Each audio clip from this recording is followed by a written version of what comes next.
titik. Misalnya kayak gambar apa ya lah. Gambar pesawat ceblok, cek buta, cek gambar rugen keriting misalnya. Tetap dimulai dari titik. Nah titik ini disebut nuqtatil wujud. Apa? Nuqtatil wujud. Maka ba itu disingkat oleh ulama bi. Kata ulama bi kana makana wa bi yakunu ma yakun. Jadi bi sebab ingsun, kana makana karena saya sesuatu yang terjadi ya terjadi, yang wujud ya wujud. Wa bi yakunu ma yakun. Dan karena saya juga sesuatu yang akan wujud nanti akan, berarti ba adalah nuqtatil wujud, awal daripada wujud. Tentu maksudnya adalah Allah Subhanahu wa taala. Allah ini nuqtatil wujud. Nah, kenapa kita butuh angka 1 bukan angka 0? Karena 0 itu di matematika itu adamiyah. Sesuatu yang enggak ada kalau di depan. Kalau di belakang enggak apa-apa, dihilangkan. Tapi kalau di depan enggak bisa. Maksudnya 0 itu enggak boleh mendahului 1. Artinya gini, alam ini kadung maujud. Kalau alam ini kadung maujud, enggak boleh diciptakan oleh 0. Mesti diciptakan 1 atau yang wujud. Karena enggak mungkin sesuatu yang tidak wujud menciptakan yang wujud. Ya sudah, akhirnya berarti hadhil maujudat yang jumlahnya tidak terhingga ini dimulai dari 1 wujud. Sama angka 2, 3 seterusnya dimulai dari 1. Maka engkau ya Allah harus 1. Akhirnya malaikat itu taslim. Sekamane itu Allah ngendikan, wong ini kok mbok takoki marbuka. Malah diterangno malah pusing kira-kira kan gitu. Nah, umatnya Nabi itu orang yang paling bisa berlogika, terutama ulama-ulamanya, karena mewarisi dari para nabi. Lan kula niku suwun, wae kula suwun jenengan nek ape mati, pokoke latihan tauhid mulai saiki sehingga pas ape mati niku pun bener. Misalnya latih saja ketika kita masih hidup normal gini, kita tidak tahu cara kita hidup. Kita tidak tahu cara bekerjanya oksigen. Kita tidak pernah tahu caranya bekerjanya jantung, paru-paru dan sebagainya. Kalau kita pengguna iya. Kalau tahu dengan makna tahu iya, tapi tidak dengan makna memulai dan menciptakan. Kadang kita sok tahu, wah sistem jantung gini-gini, maka kalau rusak bisa diring gini-gini. Tapi lagi-lagi pertanyaannya, sistem jantung begini-begini itu dari setelah ada apa kita yang menciptakan? Setelah ada, kita sebetulnya hanya menyaksikan. Nah artinya apa? Zaman kita hidup pun sebetulnya tidak pernah tahu cara hidup kita. Sama setelah kita mati juga nggak tahu caranya kita hidup lagi.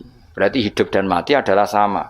Ketika kita hidup ya tidak menentukan kehidupan kita. Ketika kita mati juga tidak menentukan kematian kita. Semuanya dalam kendali Allah Subhanahu wa taala. Ya sudah, kalau kita dari nggak ada menjadi ada itu nyata, berarti dari ada menjadi ada lagi pasti juga nyata. Itu disebut iman. Iman itu satu perangkat keyakinan yang berdasar ilmu. Maka saya bayangkan nanti kalau ketemu Allah itu umatnya Nabi itu paling nyaman, terutama sing gelem ngaji.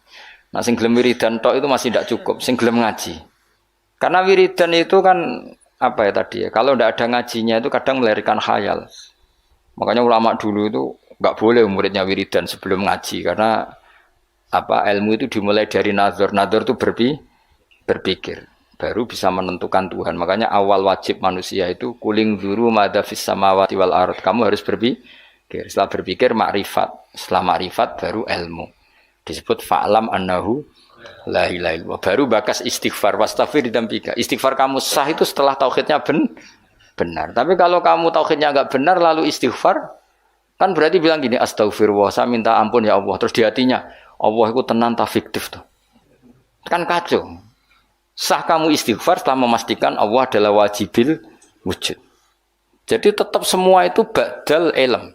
Makanya fa'lam annahu la ilaha illallah baru wastaghfir, baru minta istighfar. Karena istighfar itu tidak sah sebelum benarnya kalimat tauhid yang bil ilmi dengan ilmu. Termasuk tadi tes-tesannya Imam Amudi di depan Allah Subhanahu wa taala. Kata Allah, Amudi, tolong malaikat ajari tauhid yang jalur matematika. Sebagaimana kamu mengajarkan itu di dunia. Terus beliau jawab, ya malaikat Allah nisbatus naini wassalah sawar rofi ilal wahid kada wa kada. Jadi kulun nisbatnya ilal wahid. Bu angka banyak kayak apa nisbatnya pasti ilal wahid. Fal wahid wal aslu, yang pokok adalah satu. Yang lainnya itu akhirnya Malaikat yo senggu yo mantuk-mantuk daripada kon belajar meneh sadok. Sadok swarga ribet ya apa. Aku lan termasuk ulama sing bejo, kula nu seneng matematika. Dan matematika Arab itu menurut saya lebih praktis daripada matematika sing para gabit. Kula nu ora seneng, tapi saya betul loh, saya ini mboten sowan nate lomba mbek umat ahli matematika. Niku menang kula, mergo pancen matematika Arab luwih gampang. Anak kula nu sekolahnya sering juara matematika, mergi nganggo matematika kelas mbek matematika kula. Luwih praktis. Karena tadi kalau dalam bahasa Arab nak darani 2,5 itu rubul usur ya ngapa? Rubul usur. Karena orang Arab itu ummi itu lugu. Jadi dibikin tahapan. Caranya piye? Rubul usur 1/4 dari 1/10. Jadi misalnya 1 juta diusurkan dulu berarti 100. Setelah 100 dibagi 4. Namanya berapa? 25. Berarti rubul usur 1/4 dari 1/10. Jadi di 1/10 dulu dari 1 juta. Berarti berapa? 100 bareng 100 1/4-nya berarti 25. Nanti kalau 10 ya gitu. Usurnya 10 berapa? 1. Ya, unsurnya 10 berapa? 1. Ya terus rubuknya dari 1 itu. Berarti propa 4. Nah, terus wong Arab itu senengane difisikkan. Jadi kalau misalnya zakat zuruk kan antara usur dan nisful usur. Kalau kamu bilang kan 1/20 sama 1/10. Ya zakatnya zuruk itu kan bisa 1/10 berarti per 100 pintal 10 pintal. Bisa 1/20 berarti berapa? 5 pintal. Kalau orang Arab enggak bilangnya usur berarti per 100 10 berarti namanya apa? Usur. Atau nisful usur berarti berapa? 5 karena usur itu 10 berarti kalau nisful usur 5. Lah 5 dalam matematika modern disebut 1/20, yang 10 dianggap 1/10. Kalau orang Arab enggak usur atau nisful usur. Jadi misalnya 1 juta, usurnya berapa?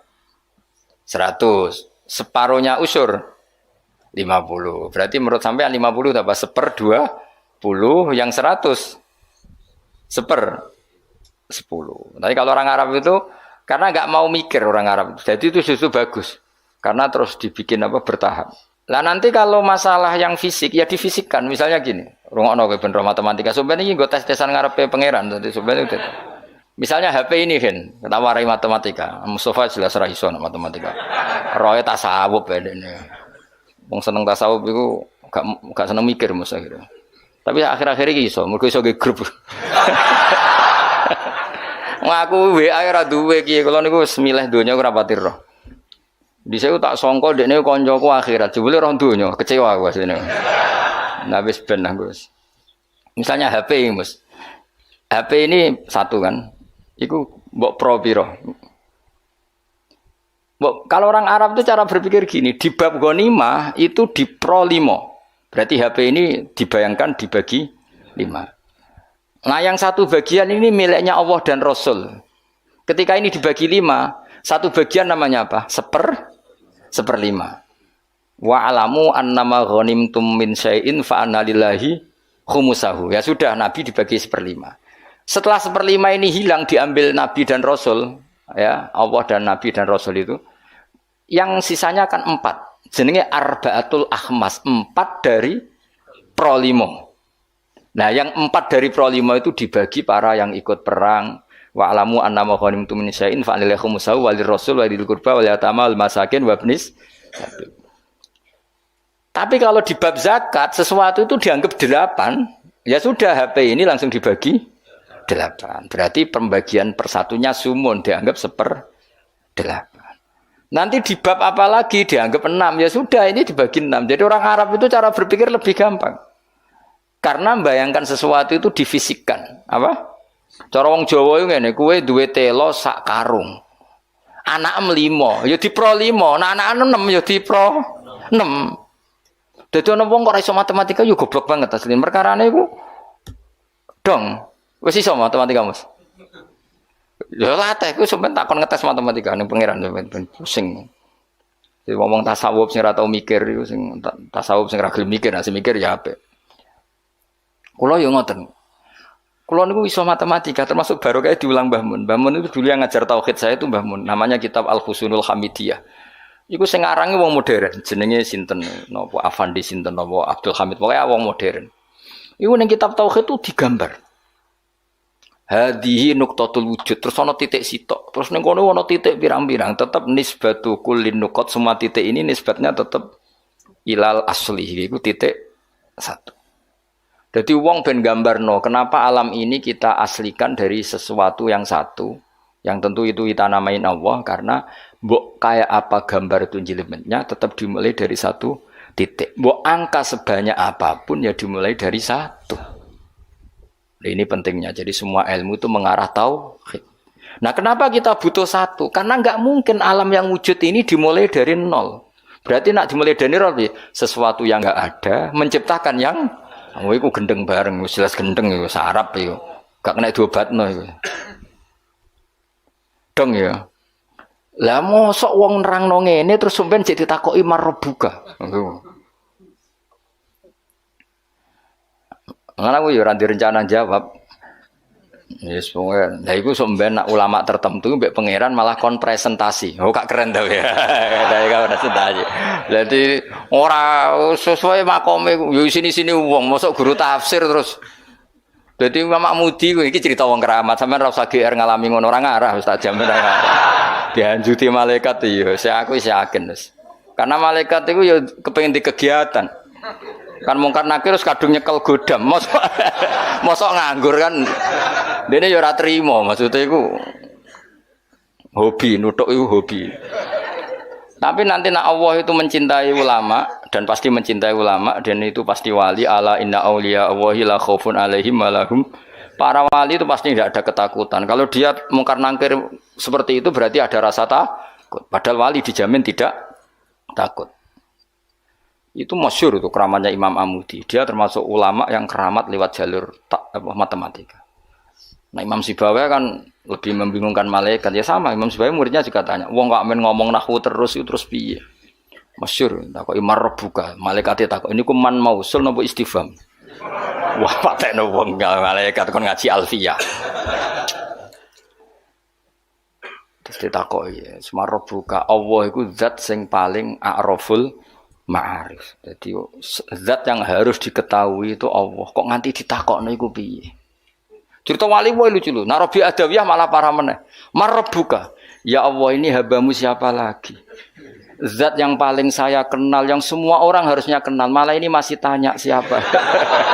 Malah parah meneh. Zat sejelas engkau dan engkau zat yang paling jelas. Kemudian masih ada yang tanya engkau ini siapa? Nangis dene. Kecewa dene. Wong Allah zat sejelas itu masih ada yang apa? Ya lucu to. Misale ngene contoh gampang-gampang. Sing ngaji tafsir Jalalain ini kan mesti ngerah aku kabeh takok. Gus Bah iku sapa? Kan yo lucu. Lah saiki Allah ku zat paling penting ning donya lan ning akhirat. Mergo pemilik alam semesta. Terus ana sing takok Allah iku sapa? Aneh gak? Dong ya maksudnya logikane. Nangis Rob. Ya Allah, zat sejelas engkau kemudian masih ada yang tanya. Iku cerita wali maksudnya kan arah wali ora pati paham. Jadi ya nak apa meneh nak sing ngritu, wah cerita itu enggak benar. Kowe ora dadi wali sik lagi protes. Engko metuki aku. Ojo kok protes sik. Enggak mungkin. Alam iki wae pangeran rawekmu. Kok kowe darani ra mungkin berarti ngilani kekuasaane bocah kok ora dong. Dong paham ya? Kowe milih dadi wali apa dadi wong biasa ngadepi pertanyaan marbuka ya. Apa milih latihan wae mau 5 wae. Marbuka Allah maman nabiyuka Muhammad. Terus pertanyaan ketiga apa? Apa Mas? Ini pinter ya Bang. Piro? Ini mudin ya. Pertanyaan ketiga apa? Marabuka mana biuka? Imam Kasih apa Qiblatul Kasih? Mas. Apa wala-wale oleh ning pertanyaan iki lho. Apa kan umumin kene? Marabuka Nabi kitab ya? Kitab Abuka. Lho iya bapak penting lho. Cuma untungnya ra kanggo bapakmu ya. Kan kon jawab Nabi Ibrahim. Niku keren. Mulane kena ra Gus ning donya sampeyan ning mungkar nangkir aman. Ora sak dhuwure Gus. Man abuka Ibrahim. Terus apa nih Mas? Kiblat ya. Bocah kok